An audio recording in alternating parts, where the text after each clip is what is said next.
We've got 48 affiliated unions representing just over 1.1 million working people. And I want to congratulate you. I want to congratulate you for making the stand that you're making. You know, some people, it's quite easy. They could have just sat there and said, you know what, we won't bother. We'll wait and see how the general election goes. We'll wait and see whether or not it's going to change. But you didn't do that.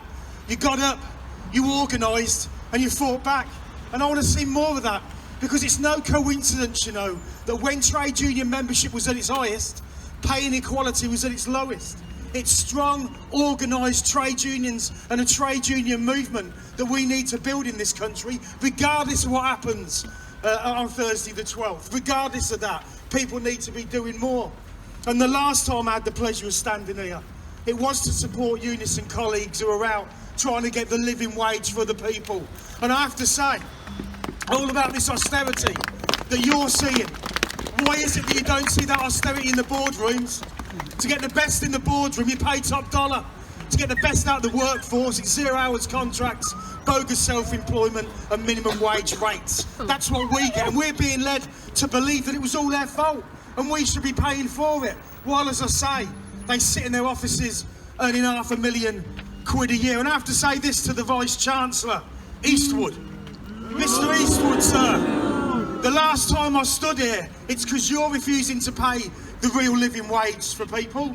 Now I'm standing here because there's a dispute on about people's pensions and he chairs that. I've got to say to you now that as far as the Trade Union Congress in the Midlands is concerned, we've got no confidence left in Mr. Eastwood, and he should go, and he should go now. Because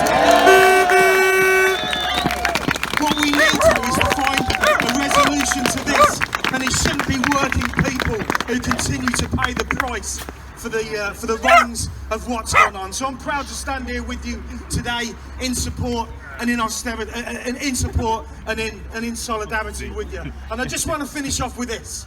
You have the privilege of teaching the next generation.